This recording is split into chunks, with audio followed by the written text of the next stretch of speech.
And we're on. Good afternoon or good morning to wherever you may be zooming in from. I'm Rachel Messerich, Programs Manager, Legacy and Editorial for the American Craft Council, part of our editorial team and the coordinator behind the American Craft Forums series.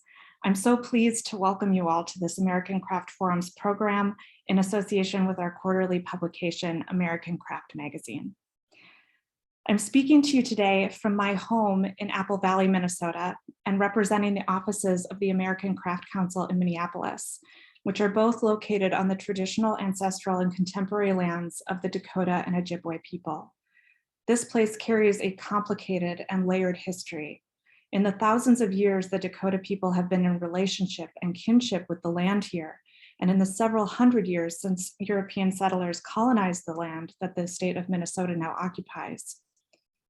The United States land seizure was a project of destruction that denied the Dakota free and unhindered access to land that fundamentally shapes their identity and lives.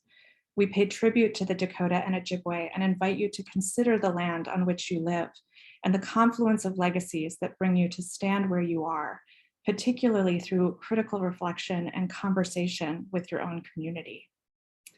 Fostering conversation and community are at the heart of ACC's mission, and American Craft serves as one of the most vital contributions in service to this mission, and hopefully to the larger field of craft and American culture.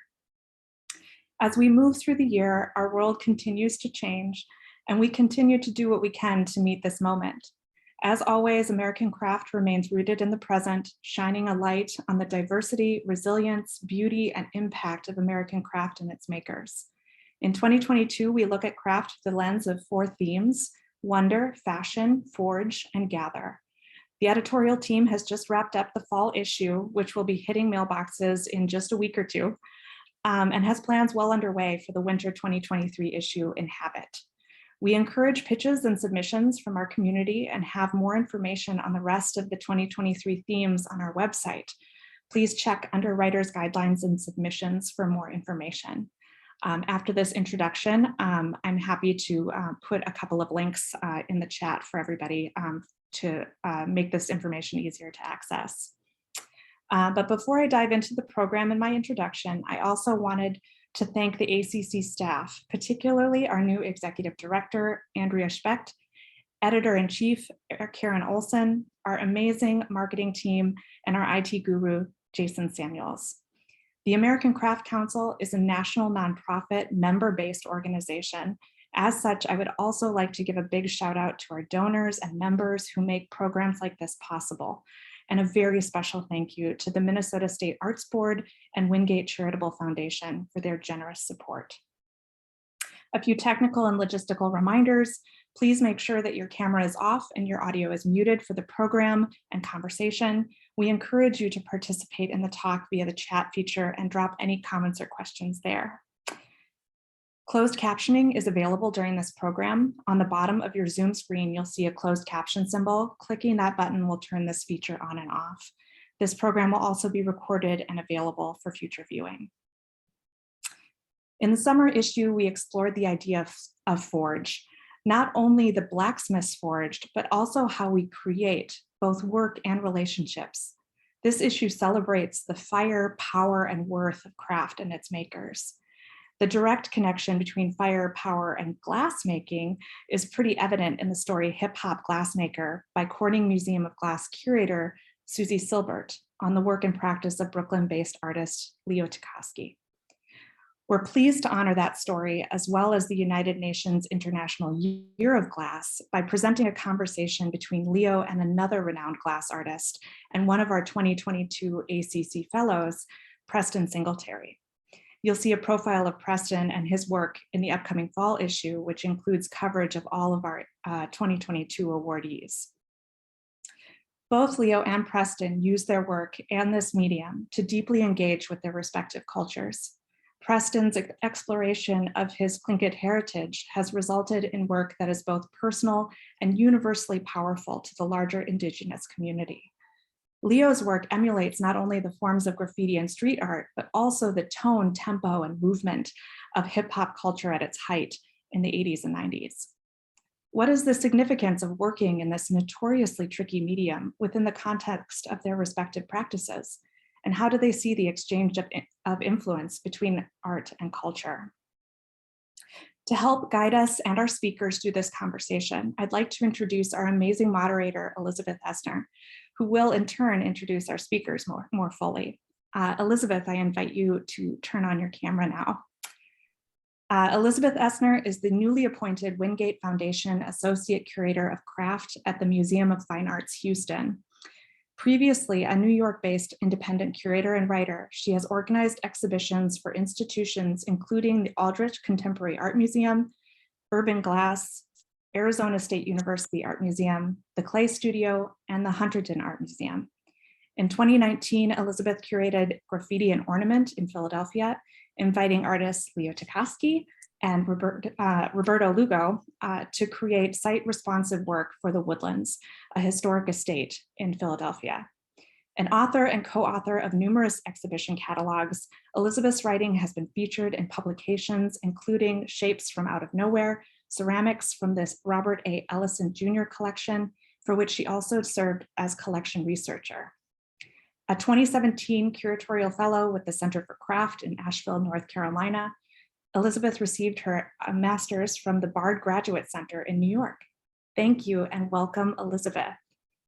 And I will now turn it over to you to continue our conversation. Thanks so much for being here, everybody. Thanks so much, Rachel. Thank you for such a nice welcome. And I am so thrilled to be here. I want to thank the American Craft Council for hosting such important forums such as this one. Thank you, Rachel. Thank you, Jason, behind the scenes, who's running our tech. I am Elizabeth Essner. I am the Wingate Foundation Associate Curator of Craft at the Museum of Fine Arts, Houston. And I have to say, I am really thrilled to be here talking with two of the most exciting artists working at the forefront of glass today, Leo Tecosky and Preston Singletary. And I'm really looking forward to an expansive conversation about the ways that culture, artistic practice, and the world of glass overlap in both Leo and Preston's very distinct bodies of work. So for this program, by way of introduction, we are going to hear from each artist in brief about their work, and then we'll open it up to a wide-ranging conversation. And during that time, we really welcome your questions out there as part of our conversation. Please feel free at any time to drop them into the chat. It's really nice to hear what's on people's minds. So without further ado, I'd like to introduce our first artist, Leo Tecosky. I will quickly introduce him before he jumps into a short presentation. Leo speaks in the language of hip hop, deconstructing the iconography of graffiti and contemplating really the complexity of visual language at large. Tecosky's practice engages with glass on many levels: blown, engraved, enamel, neon. All of this is embraced in his practice. He was the 2021 recipient of the very prestigious Ray Cow Commission, which resulted in a thrilling new work, the 36 Chamber, which is now on view at Corning Museum of Glass. And if you can't make it to Corning, as Rachel mentioned, you can read all about it in Susie Silbert's brilliantly capturing the scope and the ambition of this exciting project and your work over the last 2 decades. Other recent exhibitions, as Rachel mentioned, included Graffiti and Ornament, where I had the great pleasure of working with Leo. He has also shown work at Gustavsberg Konsthall in Stockholm, Sweden. He had a solo show, a really fabulous solo show at the Agnes Veris Art Center at Urban Glass in Brooklyn, New York. Brooklyn, New York is indeed where he is based and makes his home, and that's where we're speaking to him now. So welcome, Leo. I invite you to take it away from here. Thank you, Elizabeth. Great to be here live from Brooklyn. I'm just going to jump right in.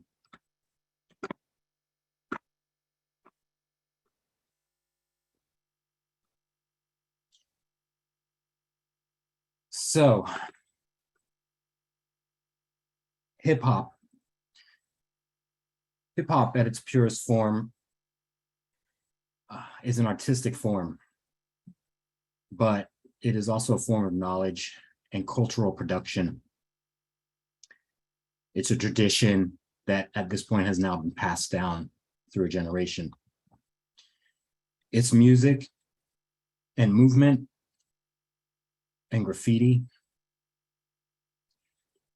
It's wordsmithing, and it is bombastic.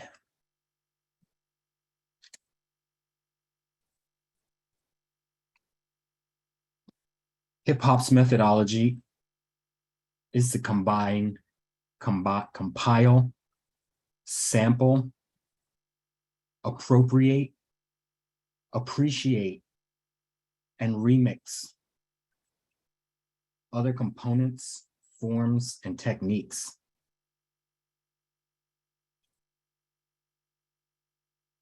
Hip hop is layering.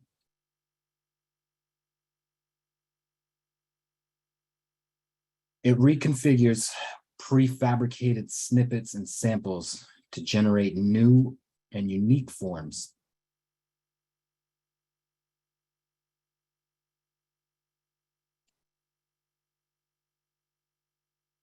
MCs, DJs, breakdancers, and graffiti writers are the purveyors and the elements of the culture. And those positions are born of resistance. Hassan Masoudi, the calligrapher, said that Arabic calligraphy and graffiti are two daughters of the same parents. They live separate, independent lives, but are related in many ways. Both are about the use of letters and their alphabets, and their center of gravity is the beauty of writing. Gestures are done with the whole body and are in sync with breathing.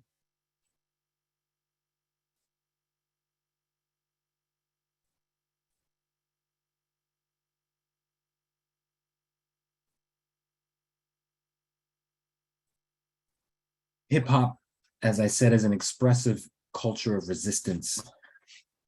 It's in opposition to, among other things, white supremacy and Western normative standards as hegemony.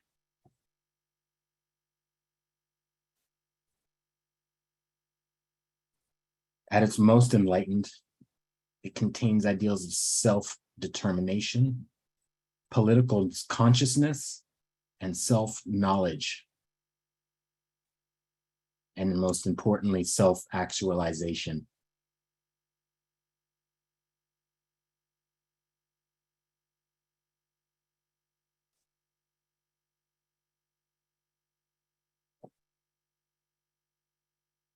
It disrupts and deconstructs dominant theories of knowledge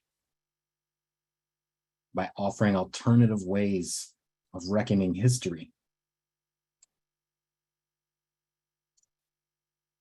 They try and project the image to the public that this is being done by thieves and thieves alone. And they ignore the fact that no, it is not thievery alone. It's a corrupt, vicious, hypocritical system.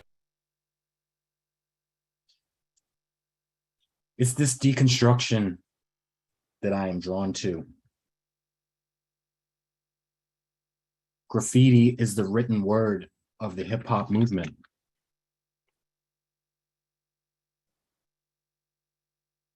It's the element that is most visible and is a form of street art, which connects people in an urban setting.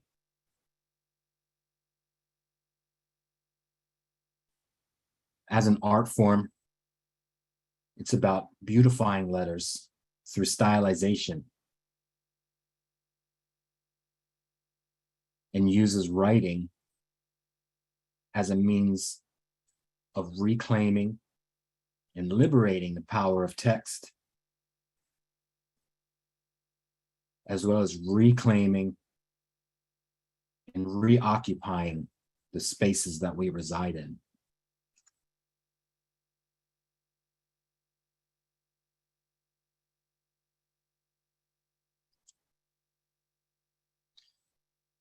The craft is about the use of of alphabets, where a letter is more than just a letter. It is a gesture or a form filled with emotion, punctuated with stars and arrows for emphasis.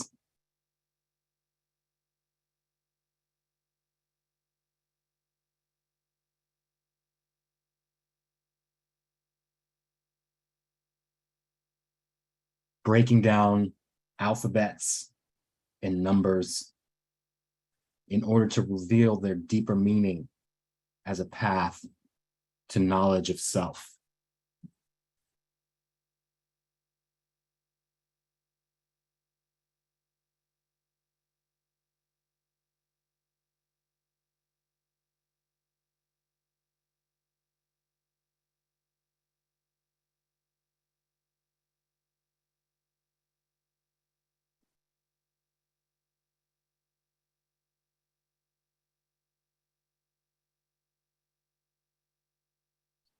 To give meaning to a letter or number is a way of instigating knowledge. To draw the viewer and the experiencer into the world of the writer and the hip hop head.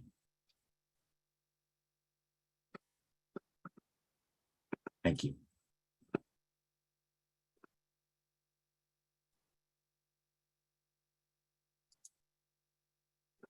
Thank you so much, Leo. That's really great and gives us so many sort of points of reference for this conversation today. I love the idea of instigating knowledge. I think that's exactly what we hope to dig into today. And so I'm going to go ahead and invite our next artist, Preston Singletary, who will be speaking with us from Seattle, Washington, where he is based. Preston has fused studio glassblowing traditions with Pacific Northwest Native art, honoring his Tlingit culture, the tribe centered in southern Alaska. Preston has harnessed his artistry in glass to tell the ancestral stories of his Tlingit culture. And in doing so, he has become one of the biggest names in glass today. His work can be found in museum collections across the country. And at the moment, if you are fortunate enough either to live near Washington, D.C. or to visit, there are many places there where you can see his work in person. He has an immersive traveling exhibition, Raven and the Box of Daylight, that can be seen at the National Museum of the American Indian through January 2023. His work is also in the Renwick's This Present Moment, Crafting a Better World, which is on view until April 2023. And if you aren't able to make it to DC, there is a beautiful catalog, and I'm going to try to hold it up so you can see. Oh, yeah, maybe not. But it is incredible, and it is an amazing document of this exhibition and the story of creation of the Tlingit Raven and the Box of Daylight. So with that, Preston, I'm going to turn it over to you. Very good. Thank you for having me.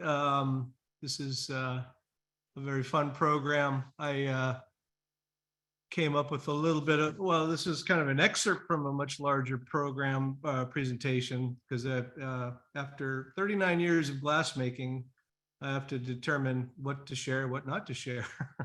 Or how much can I share? How much do I have time to share? So yes, I grew up in Seattle, and the glass community grew up around me. The woman in the center here is my great grandmother, Susie Johnson Bartlett Gubatayo, who grew up in Sitka. I saw somebody in the chat, the Cookheat, that's where I hail from. My great grandmother's from the Box House in Sitka, Alaska, the Kagwantan. So that was kind of exciting to see. This is her second husband.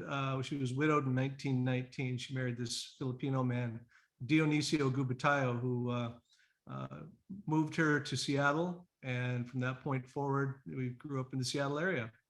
This is me and some of my traditional regalia. And as I mentioned, the Kagwantan, this is our house group. And I guess apparently we own that street up in Sitka. It's my wife. She's actually from Sweden. It was also married or together for 29 years now. And we had these two kids. They're all grown now.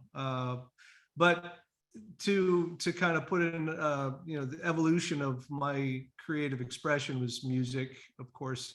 This is the late 90s. This group that I had, we were playing original music, sort of a funk rock style. But the May 18th, 1980 was what kind of birthed my glass career. I like to say there was a factory in Seattle called the Glass Eye Studios where I got a job as a production glass blower. Through the introduction of Dante Marioni, was a high school friend. And in turn, I started to work with Benjamin Moore. Here we're working with Lino Tagliapietra at the Chihuly studio. So this was an amazing thing for me to learn really through practical experience. It's a little bit about the origins of, spirituality that I, this is what kind of piqued my curiosity. So some context of where I draw my creativity from or my inspiration. Carlos Castaneda, of course, was, kind of debunked in the end as far as what his writings were, but that contained a lot of really interesting perspectives on navigating your dream time, which led me to think about, okay, so where's the origins of dream analysis, which came from Jung. And so it caused me to, read a few books about Jung psychology, which, eventually led me to looking at art from other, I didn't go to school for art, so I decided to look at books. Surrealism was a big influence on how I started to develop my thoughts.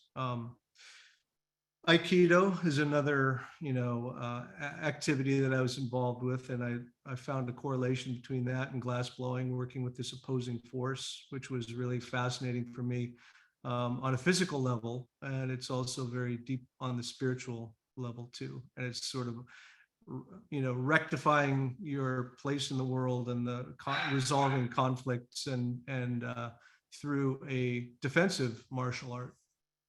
But as I mentioned, the surrealists, when I started to look into art that was interesting to me, the surrealists had, a lot of psychoanalysis around their work and a lot of hidden symbolism. So, and there was an artist or a writer named Renard Strickland who wrote that it was ironic that it was the modernists that forced us to look at differing levels of reality, and the artists such as Jackson Pollock and Mark Rothko and Picasso were looking at this older cultural art from around the world, the age of exploration, and making work that was sometimes appropriated by these artists from all these other cultures. Also, Joseph Campbell is another kind of component, which is nothing that I've studied like in great depth, but it's something that inspires me, and I kind of equate it with my own sort of hero's journey, finding the call to adventure as a glassblower and finding mentors and eventually connecting it to my cultural background in different ways. Joe David is my mentor from the west coast of Vancouver Island. Opened my eyes to a lot of aspects of native spirituality through Sweat Lodge. And so for me, I like to equate it with genetic memory. It's a way of, placing myself in that mindset of looking at these older objects and finding, the beauty and the kind of the spirituality behind it. This shadow effect was discovered purely by accident. And so it was something that really kind of pushed me along. And as my skills evolved, I was able to come up with, more different sculptural kinds of approaches to the work. And then playing with forms such as this is sort of like a brancusi to me. But I ornament it with Northwest Coast art, and explore different ways of presenting the sculptural forms. And that's what really kind of keeps me going. And working with these forms, either traditional representation or more of a abstracted representation.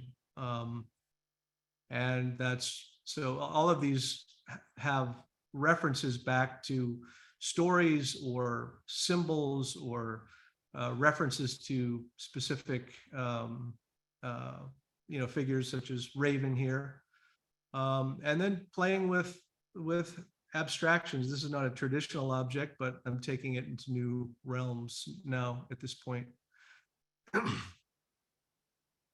And playing with sort of surrealistic kind of, presentations. And I have a lot of work a lot of inspiration to reflect back on, and then also developing new kinds of interpretations for all these forms.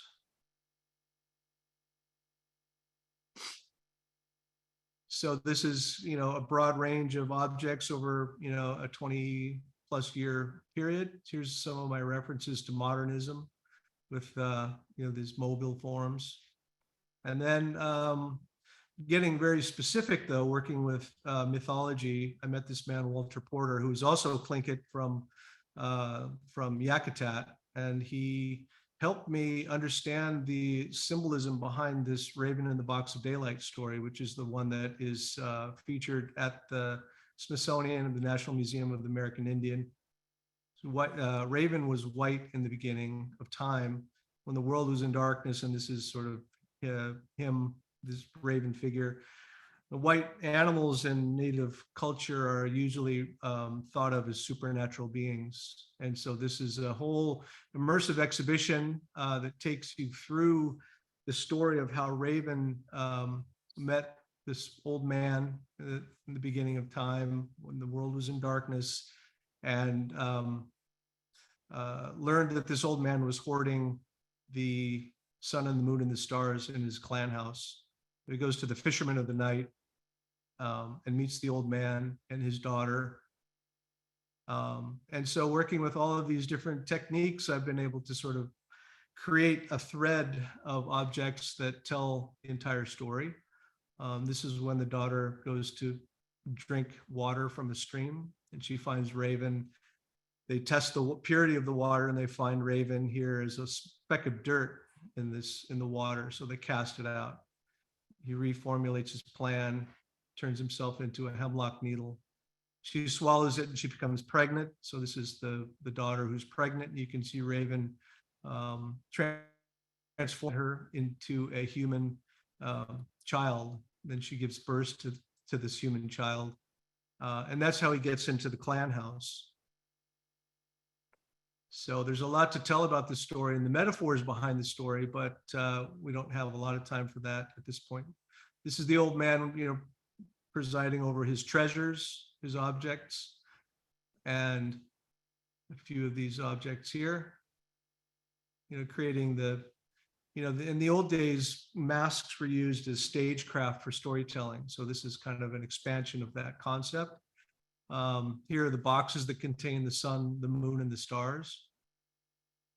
The stars. And, Raven eventually transforms back into a bird and takes the sun, and he breaks daylight on the entire world, and the people scatter to different regions of the world, into the water, jumping into the air, running off into the forest, and they become the animals of that domain. And so this is, in one sense, how the clan system could have evolved, adopting these animal symbols to represent clans and families. And so this is a little bit of a variety of what you would see in the final gallery of the exhibition of the Raven in the Box of Daylight.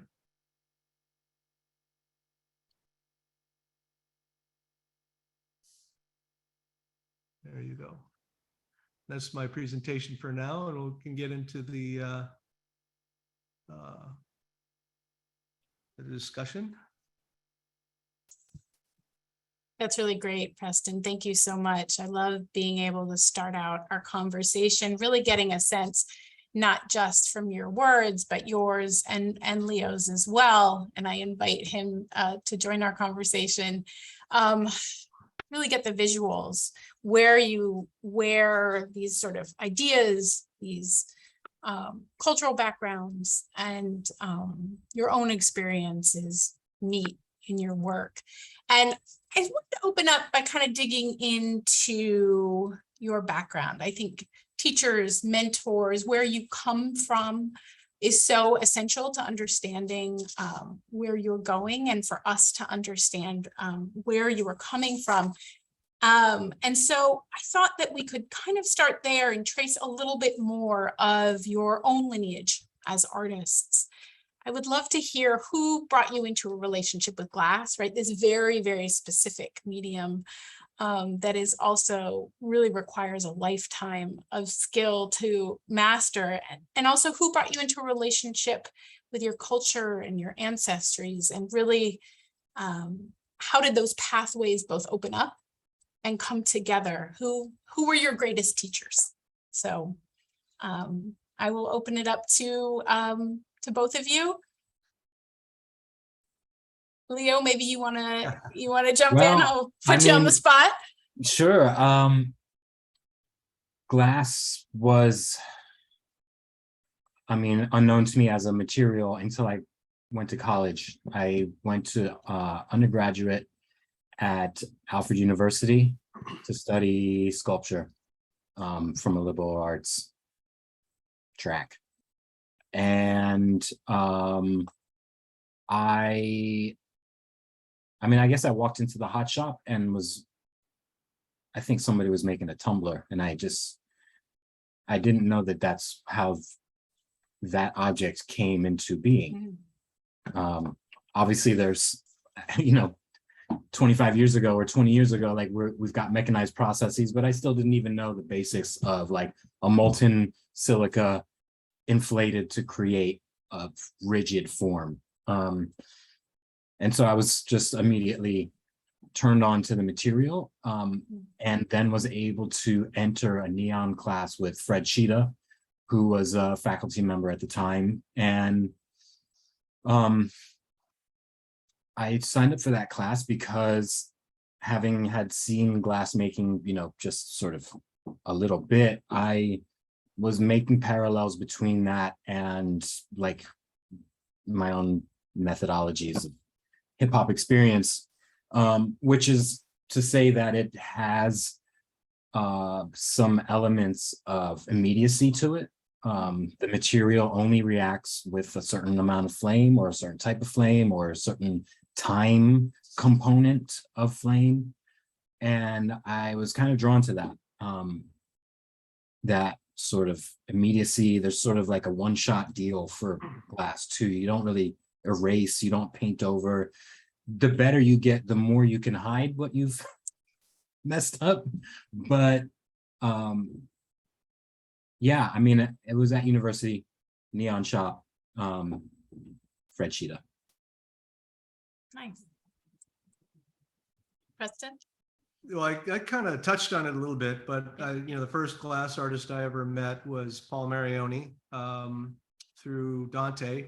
Dante was 14, I was 15. He moved up from California to Seattle, and we went to the same high school. And so I learned, or I just started looking at the time I was more like, oh, I'm going to be a rock star. That's my chosen profession, but that didn't really pan out for me. Well, yeah, in a big way.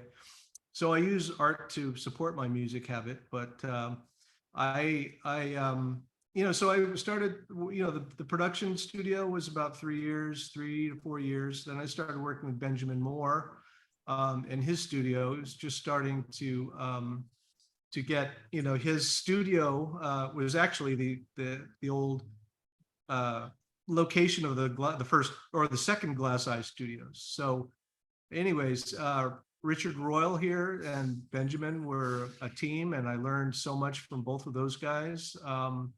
Working for different artists. Here we're working for Dan Daly, but it was an amazing experience because we were working for a different artist nearly every week. Dante would come through and make his work, and we'd work for Richie, we'd work for Dan Daly and Danny Perkins. I mean, the list just goes on, and we were doing custom lighting. We had to blow glass on a very technical level. So that was my education around glass. That was really how I learned through practical experience. And as I mentioned, that was 39 years ago. And it's kind of crazy to say that, but I just turned 59 the other day, so. I have to just share some of these images of you and Dante Marioni, these incredible sort of capturing a very specific moment in both youth and in time. Yes. We worked with a lot with Lino Talipietro. We were very, very fortunate to befriend him. Of course, Dante's interest in Venetian techniques, I kind of, followed him down that path until I shifted away to, connect with my cultural background, which is obviously what I do today. So maybe you could share a little bit more about how you did end up sort of connecting these two kind of parts of yourself and perhaps parts of your world. Well, for me, it was like 1982 is when I started working in the production factory. I started going to Pilchuck in 1984 that was the first time I went there. And then a few years later, I was trying to figure out, well, how am I going to make my own mark, with this material of glass? And so I decided to turn to my cultural background, which I wasn't really raised understanding how to interpret it, but I basically, started tracing things out of books and just trying to put it on the glass and learn sandblasting.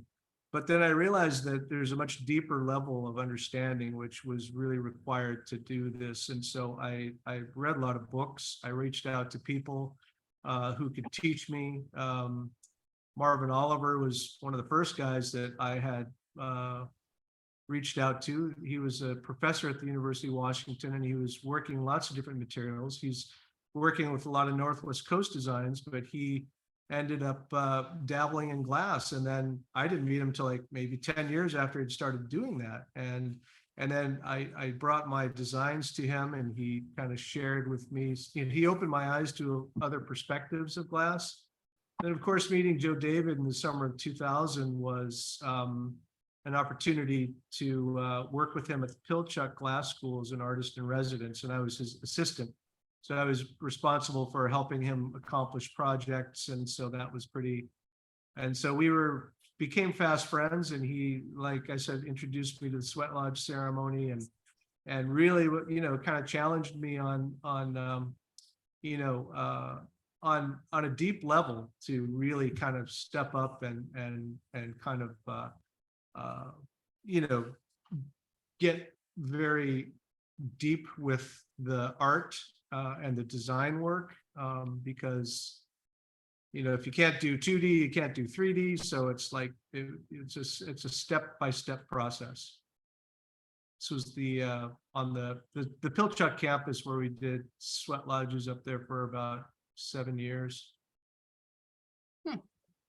It's interesting to hear that in some ways glass actually led you to explore your background, to explore your ancestral heritage. Leo, for you, how did you kind of come to infuse hip hop with glass? Well, it always sort of seemed like the natural thing to do. I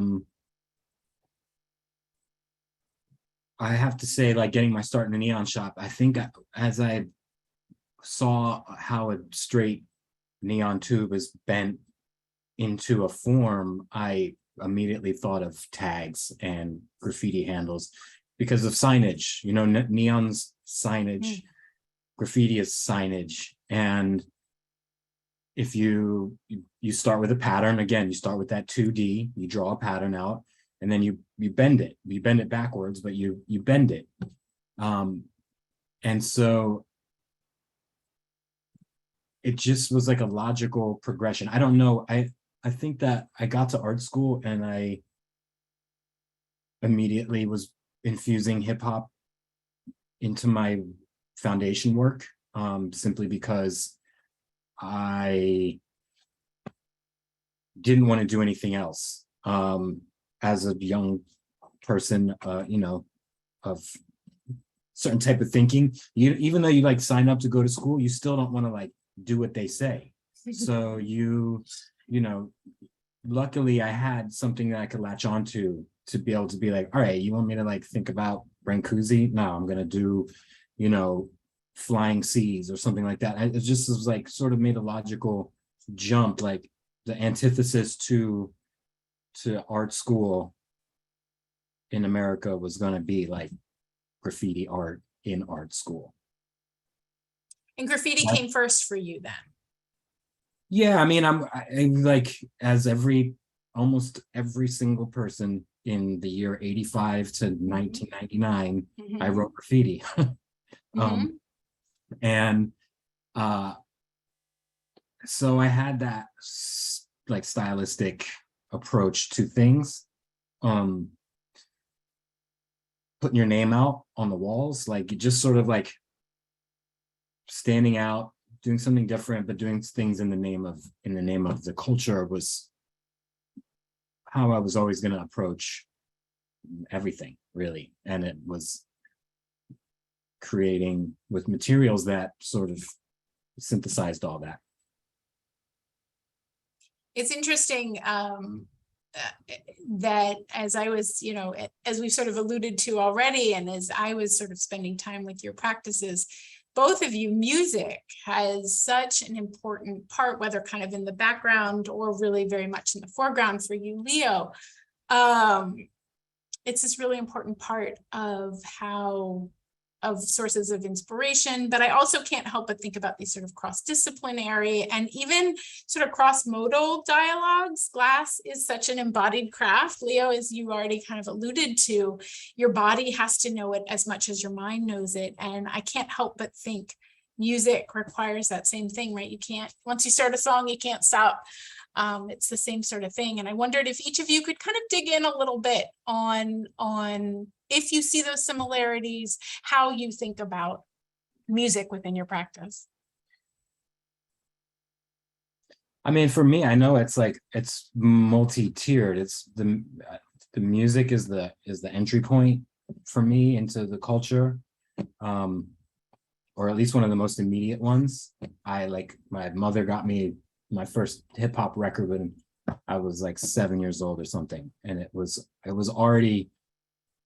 the album was already called Hip Hop Greats. It was already like, you know, had already pushed through some of the early parts of it. I was 8, like breakdancing in my room with my little brother. And, you know,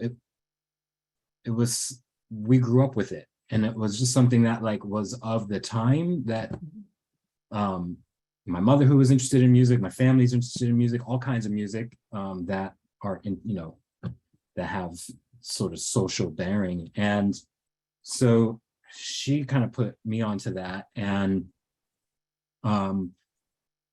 as a youth, you like latch onto music in a lot of ways: comfort, inspiration,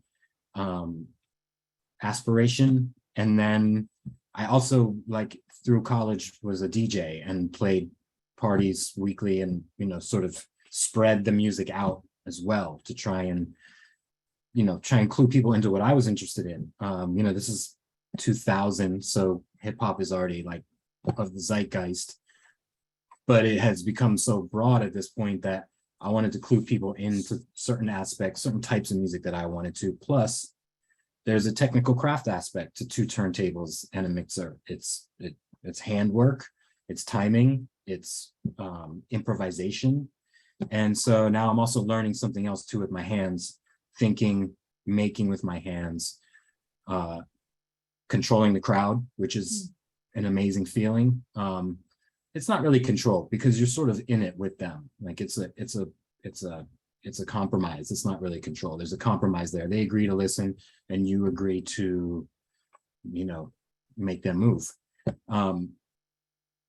And so it's even still there for me today. I don't play turntables. I never really rapped. I just was like shy of a microphone, and I'm better in hindsight. But like I freestyle with my daughter. So that's how we learn now. We do a lot of rapping together in the car and on the train and stuff. So it's always like a component. And I think it's like the sort of easiest one to latch onto. Like I remember every single lyric of every CD of every app, which is weird. And a lot of people do that. That's not like a specific skill. That's a lot of people latch on, can remember cadence, can remember vocals. And so I think that it's still a big part of how I get the wheels turning. I love that you're passing it on to your daughter too. That's now your sort of generational story. Preston, what about you? Hopefully, I really apologize. There's some kind of jackhammering going on outside my studio. And hopefully it's not too disrupting. But anyway, so yeah, I mean, I started playing music as a kid. I was attracted to the piano. I was attracted to Scott Joplin music, ragtime music. I had this fascination with it. And I got into this whole idea of this, syncopated, very complex music, chord structures and everything. And I figured out how to do a couple of flashy riffs, but I didn't really learn music on a level that, you could sit down and read sheet music. So I'm very limited. I play by ear. I really have a pretty good ear, so I pick stuff up.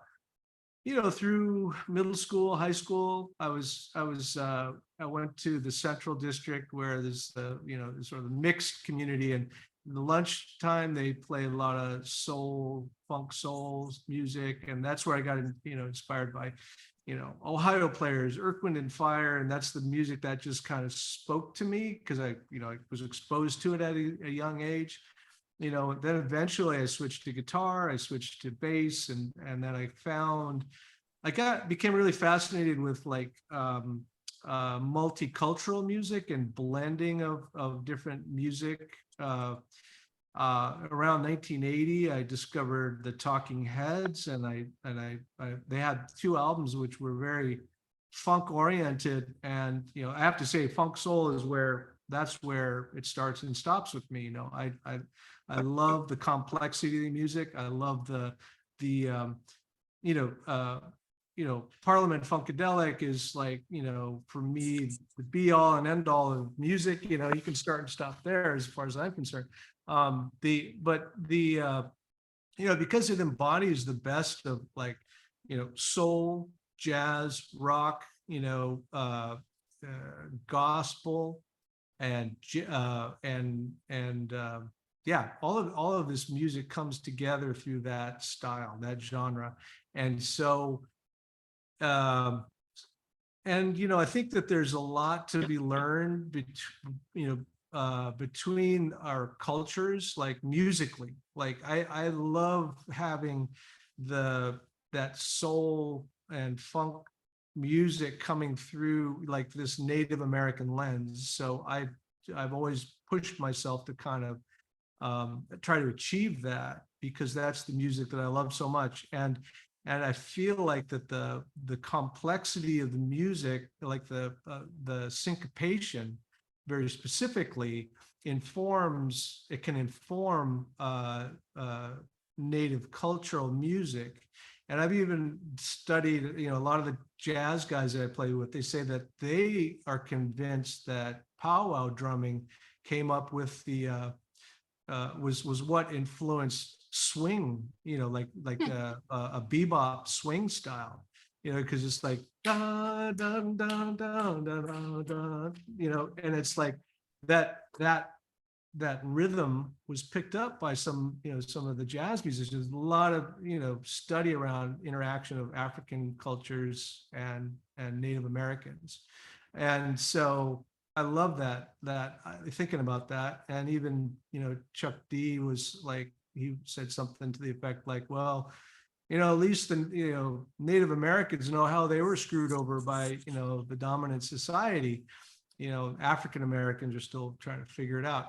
I actually don't agree with that, because I think that Native American cultures, they know what happened to them, but they're kind of in denial about it. They're not angry enough to sort of step up and make a bold statement. They rather, you know, I was talking about this when I was at the National Museum of the American Indian in DC this past winter, you know, and they said that specifically the natives, elders in the communities, they didn't want to dwell on the trauma. Okay, and you go over to the African American Museum of History and Culture and History, and it's really laid bare, like, okay, this is how it started. These are the people that were involved with slave trade. These are this, you know, it's like a global thing. It's not just the Americans, you know, it's a global effort that started that. And so I think that the National Museum of the American Indian missed a big piece of that, where they didn't express it well enough or strongly enough. Now they're retroactively going back and talking about broken treaties and stuff like that. But it's like, so I love how these cultures can inform each other and inspire. That's actually a perfect, you know, sort of segue to my next sort of question, which really is about culture, right? And about history, and how engaging with your own culture means that you carry not just yourself and your own lived experiences, but you carry with it, right, the history of a people. You carry the stories, you carry the music. And so I wanted each of you to sort of think through with me how you navigate this as an artist, right? Where are the bridges between your own personal expression and your, if you think of them, your responsibilities of representation? How do you kind of navigate this in your own practice? And maybe has it changed over time?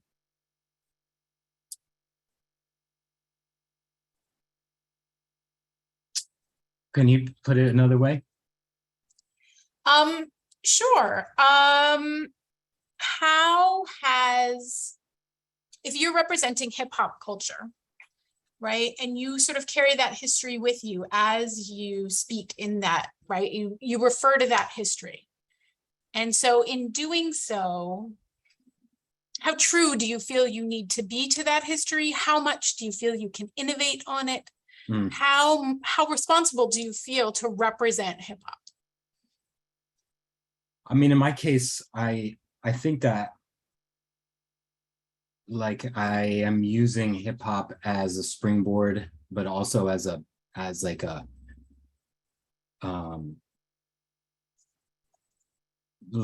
something I'm working against as well. I think that the nature of hip hop is to change what begat it. You know, we're supposed to question always, like, even, you know, even what's hip hop is supposed to be questioned, and we're supposed to change the culture and change the mediums. So like KRS One says that hip hop is the culture, but rap is what it produces. So if hip hop is the culture and this glass is what it's producing, that I need to be sort of dictating what the culture is rather than regurgitating what the culture was. So I have like a duty to use the methodology to deconstruct the culture in and of itself. So I'm doing this like weird infinity loop where I'm like, oh, hip hop's the best and we have to change it, but it's so great, but I need to do something new and different. And then I just like, that sort of helps perpetuate and it absolves me a little bit of that, it's not necessarily accountability, but it absolves me of that sort of like, monolithic representation. Yeah. And allows me to create a little bit more of a truer form when I am working. I'm gonna push that a little bit further. I'm gonna share an image. Let's see, can I share an image? Oh, maybe I can. Let's see. Oh, there we go. I'm gonna share this image of yours, because it's not just hip hop that you're really referring to. It's not just hip hop that you're thinking about. And maybe this is a good place to kind of dig into the multiple sources, the layered sources of your inspiration. Sure. You want to tell us what we're looking at? What we're looking at here on the yeah. left is a CD, a compact disc, for those of us who aren't familiar with that form of media. And it contains information. In this case, it's music, specifically the album The Pick, Sickle, and Shovel by the Grave Diggers, 1998, I believe. And so I got this CD, 1998, been bumping it ever since. It's got some really interesting music on it, just music, great MC work. And on the right is I believe, Iranian ceramics plate from the 12th century AD. I could be wrong. It could be the 8th century. It's antiquity, and it is it has a Quranic verse on it, sort of encircling it, and the CD on the left is basically a mirror image of that. And I didn't know that when I got the CD. I assumed it was some sort of rune of some sort, a language, a different script.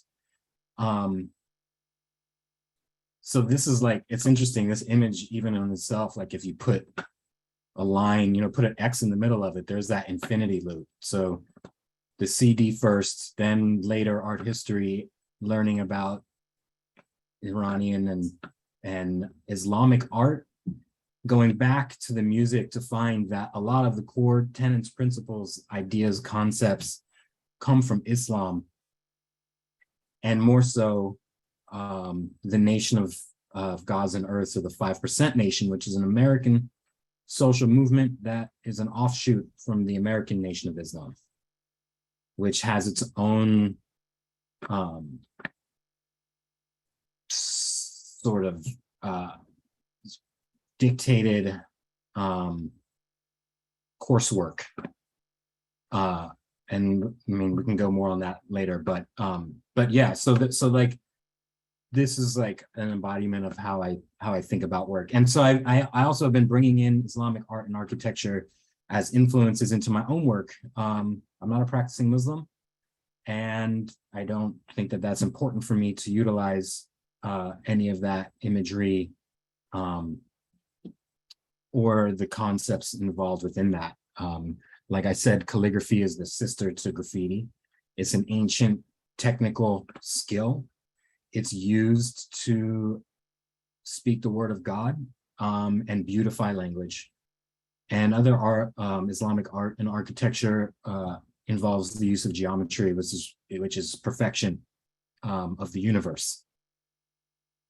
So taking those concepts, flowing into my work and layering them, sampling them, and reappropriating them to like add that kind of divinity into these objects, creating these hip hop artifacts of the future for the future. Yeah, the things that come out of it are these interesting like studies of the combination of all this research. Yeah. That's great. And Preston, that kind of this idea of kind of leading back to these really big ideas, universe, stories that we inform our own experiences with Preston, maybe you can kind of speak to your own trajectory with culture. Yeah, so as I mentioned, when I started, I was just like, oh, I'm just going to trace these elements and put them on. And I realized, oh, no, we have to go much deeper, get into, the history of the culture, really. And, because Northwest Coast, our Alaskan art, Tlingit art, has a lot of issues of intellectual property. So a lot of these symbols, they refer back to families, specific families that are still in existence today, the clans that keep evolving. And so not every design, I mean, I had to learn how to create my own designs, rather than appropriate them. I mean, there's rules and regulations, and I like to use the idea of calligraphy. I think of it as drawing those elements become a personal style within the culture, within the cultural style, a personal style within the cultural style, and then you get into the tribal perspective. And between tribes, there's several tribes along the coast of Alaska, the Haida, the Tsimshian, and all the Nuu-chah-nulth. It all looks very similar, but it's culturally specific. So I had to kind of figure out like how to interpret my own culture. And I wanted it to be on a deep level. I wanted it to be as authentic as I could make it in this new material of glass. And so when I started to dabble in it, part of that eureka moment is when I did my first show, and I said, okay, I'm going to develop a body of work. I'm going to put it out there in a gallery. People responded to it immediately. They were like, I sold that first batch of work, like I sold it out. It's the only show that I've ever sold out, by the way. But anyways, people realize there's something more personal going on there. And so I realized that I had to dig a lot deeper into educating myself around the cultural arts. And so with that, navigating the issues of intellectual property and what designs you can use, and you don't copy designs, you make your own original designs of that raven, of that eagle, of that killer whale. It's like you draw it anew every time. And once you understand these elements, it's sort of like calligraphy has like these serifs and, little details, but over time, a personal style can emerge. So, I mean, it took it all the way back to just this past spring in June, and I brought a totem pole back to Sitka, Alaska. And I told my clan, the box house, I said, look, the Kagwantan, I said, I'd like to, if you'd be amenable, I'd like to have a small dedication, let's do, just something humble and I'm returning the spirit of my great grandmother to Sitka, where she came from. That's what this totem pole represented. And so they said, okay, we got you. We'll meet and we'll talk, and you're going to have to dance for us. You're going to have to dance, and you're going to have to, and they taught me this song, this spirit song that, was evoking the moment where we're going to rename this totem pole and give it a Tlingit name. And so what I did, I went up there it became like a much bigger thing than I anticipated. And yet, on the other hand, it was an opportunity to reintroduce me and my entire family. Like my aunties, my mom and my two aunties were there. A lot of my cousins were there, and we were all there to witness this event. And so it was incredible. It was kind of my bigger overture was to sort of, connect with that community, sort of reintroduce myself, because I don't go there very often. And I just said, like, I wanted to be able to meet people. And it's like, I'm an artist. I'm sure that they would have some use for me as an artist making traditional objects. Of course, doing the ceremony, this is with Joe David here. We're really into this learning about the learning the songs, because in the old days, the songs, the dances, the stories, the artwork were all one thing. It was a symbiosis there.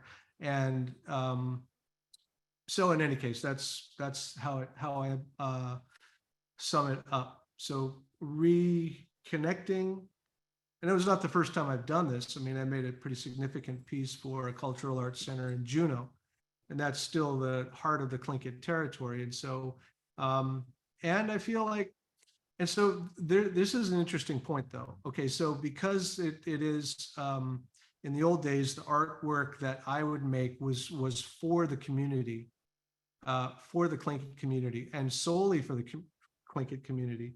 Now, as a practicing working artist, we're forced to go outside of the community to sell our work outside in galleries.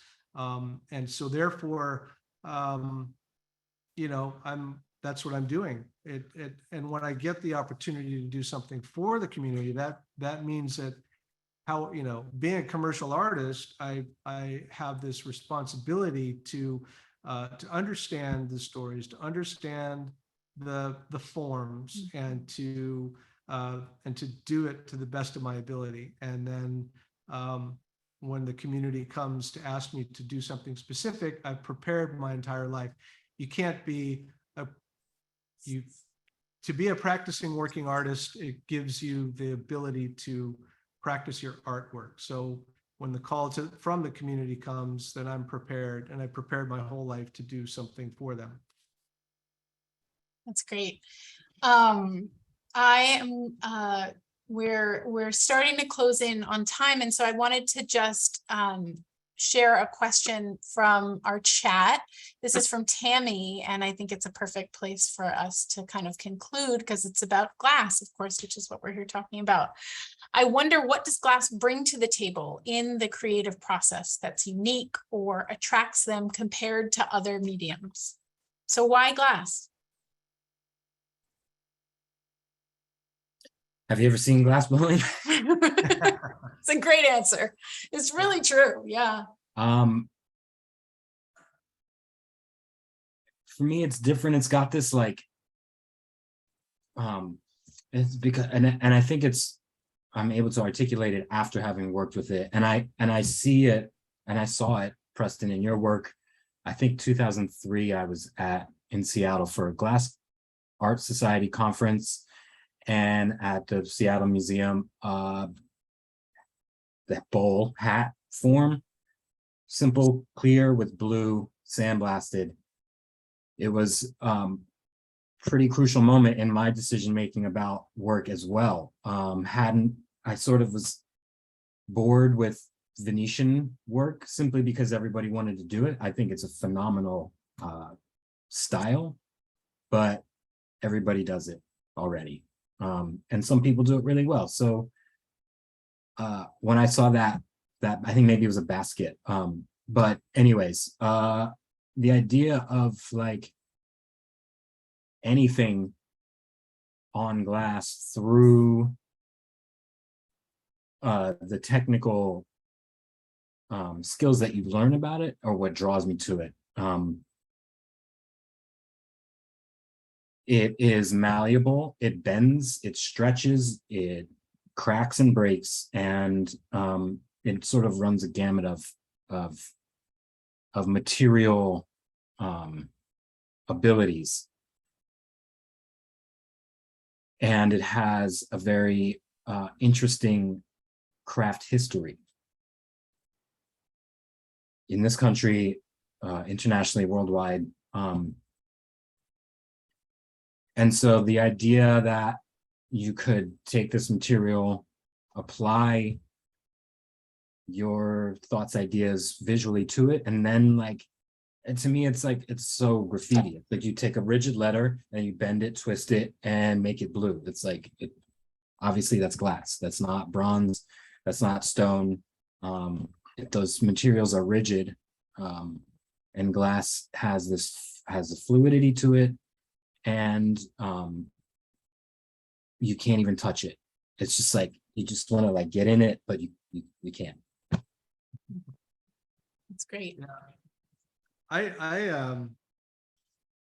I share that same perspective about, Venetian style, but it was more about technique for me. It's like once you learn how to handle the material, once you watch someone like Lino handle the material, that becomes like the foundation of how to do something, making larger pieces or whatever. And then I took, workshop from Pino Signoretto, and he was this great sculptor, in glass. But, so we use that as a foundation to expand on that technique of, because, we all know that the Venetian glass culture was secretive, and it wasn't respected to share their technique throughout the world. And Lino realized that the Venetian glass culture was in decline because there was no incentive. It was all controlled by the unions and the factories who wanted to make all the money from it. So to be a master glassblower, the pay rate wasn't that much higher than the first assistant. So that's what he always talked about. Let's not forget too that, the studio glass movement is just 55 years old, right? So prior to that, there was not the access that we all have to glass as we do today. So, Pilchuck Glass School, all the institutions that are supporting glass in so many different places in the country now are, that's how it's evolved. And now the fact is that, Native Americans never had access to glass. They never, we average artists or people just didn't have access to it. And now we see that we can I'd say that glass brings another dimension to this cultural art. And it's also has a sense of permanence. It's fragile, yes, but it's also, it could potentially last for thousands of years. You got Egyptian glass that, we can look back at. So, and I also want to say, give a point to, like the creativity around it, because now we're not only just using glass, but we're creating more. I think the most interesting glass has a purpose. It has a meaning. It conveys knowledge, exactly what we're talking about here today. It conveys, it's figurative and it's narrative, and it has this ability to, grab attention. When it's done on a really high level, like we're able to do it now, then it's completely valid, I believe, and it adds to that sense of permanence. And it's such a rarefied material, and it's so expensive to use glass. I mean, that if you can navigate your way to handle it on a much higher level and make very unique things with it, then that's really the breakthrough moment. I mean, I realized that I wasn't going to be able to make a name for myself making vases and bowls. My early work was really reflective of, the great teachers that I had, like Dante and Benjamin Moore. It was very controlled, very designerish, maybe had kind of referencing history. But then I said, look, I gotta dig deeper, and that's what I ended up doing. And so that's, for me, has been the most fulfilling thing. It's opened up so many doors to be to kind of pioneer the material in such a way for my tribal community and for the art community, for the glass community.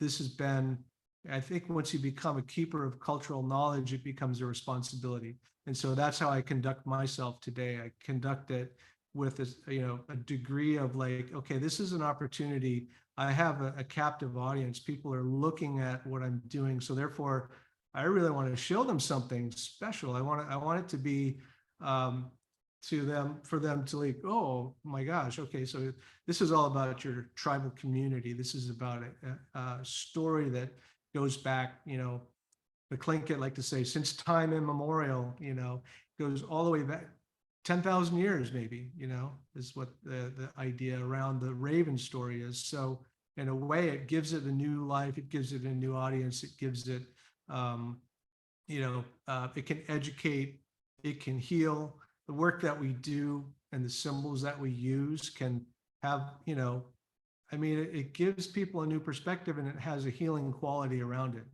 because it's done with a sense of purpose. It's just not an object that's placed right there, which I don't have any problem with. I love beautifully made objects. And I'm just saying that I think, both of our perspectives are, bringing something new to the world. And I think that's why, it's exciting to learn more about your work, Leo. Appreciate that. Yeah. Well, thank you both. This has been such a generative conversation, and I'm so grateful to both of you for bringing all the parts of yourself to this conversation today. And I'll invite Rachel back up to do some final goodbyes. Yes, yeah, I just wanted to echo what Elizabeth just said. Thank you so much to all of you for joining us for this conversation, for your time. Thank you to our attendees who populated the chat with such great questions and great comments, and just thanks to all of you for joining us. It was a true pleasure. Thank you. Thanks, everyone. Thank you. Thank Great you. to be here. Thanks, Elizabeth. All right.